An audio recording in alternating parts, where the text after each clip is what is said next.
What's going on, everybody? I'm back here again. It's gonna be one on YouTube. Don't mind if I have dirt on my face or whatever.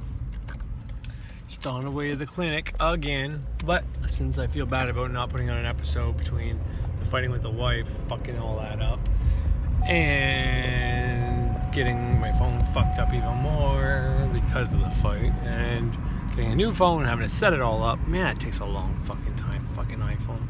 But anyways, feel bad they're not putting out an episode, but I shouldn't. I mean, I really shouldn't put out episodes when I put out episodes. That's why I don't have a title, but I still kind of do. So talk about some shit right here that I'll probably talk about later in the episode. And I mean, it's gonna be polarity a bit, but just because I want to show and prove to people, because I have this notion and feeling, because I felt this way whenever I was going through neophytes, and even, you know, not that long ago, before a lot of my manifestations started picking up, you know, I felt like, well, maybe it's because of this, nothing's working, maybe it's because of this, you know what I mean, always second judging. And it wasn't until I completely let that go and literally just acted as if everything's gonna work out, and just being grateful that shit just started fucking happening. But, you know, polarity, being polarized. If you don't think you're depolarized and shit like that, I'm not completely depolarized, one bit, but I'm able to get manifestation to happen.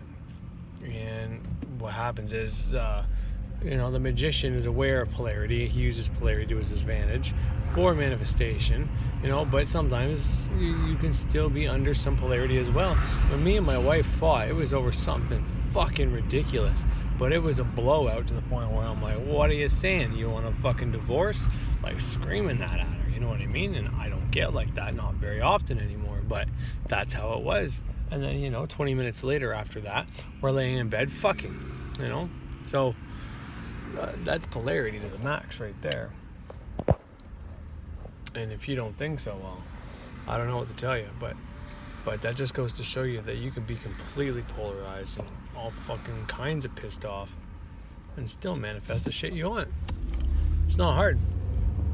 You gotta do it right, I guess. Follow the rules. And see, that's the thing, like, I'm polarized when it comes to my wife. When we fight, we have these little fucking spiffs, and they get bigger and bigger and bigger. And you gotta understand, like I told her, the beginning of a relationship, we never fought. It's one of the things that, like, I was like, man, she's gotta be the one. Like, we never fight. But then when you learn the Kabbalion, and then I watched something from Birch, you know, Birch saying, he was talking about a covenant one time. He's like, if you have perfect love and perfect trust with somebody, if you guys never fight, he said, oh, watch out. You don't want to see that shit when it goes bad. And I never really understood that until just now. And it is the following: the fact that we never fought in the beginning of a relationship means now we're at the opposite end of the polarity. It makes sense. We've been together 10 years. So out of that 10 years, the first fucking 5 are great, and these next 5, you know what I mean, the middle has been pretty good too. You know, fights but make up, and, you know, to me that seemed normal. And now it's fight after fight after fight. Not so much anymore. I think we're back on the decline, back to the right way, but still, you know what I mean? So when, you know, that thought alone scares the shit out of me, that, you know, we can be in perfect sync or perfect hatred, harmony or hatred, you know what I mean? And it's like, wow, every little thing sets us off at each other. It's brutal. And, you know, when we talk it out after everything works out, like, I make a point to go and, you know, be the first one to make the move most of the time, say sorry. She'll do it in her subtle little ways that I understand, but nobody else fucking would. They wouldn't understand what she was doing, because she's not very good at apologizing. Whereas I don't give a fuck. I'll apologize right after I do something wrong, you know, if it means not fucking fighting anymore. I don't give a fuck. But lately, I've been having trouble doing that, and that's what tells me there's something else going on.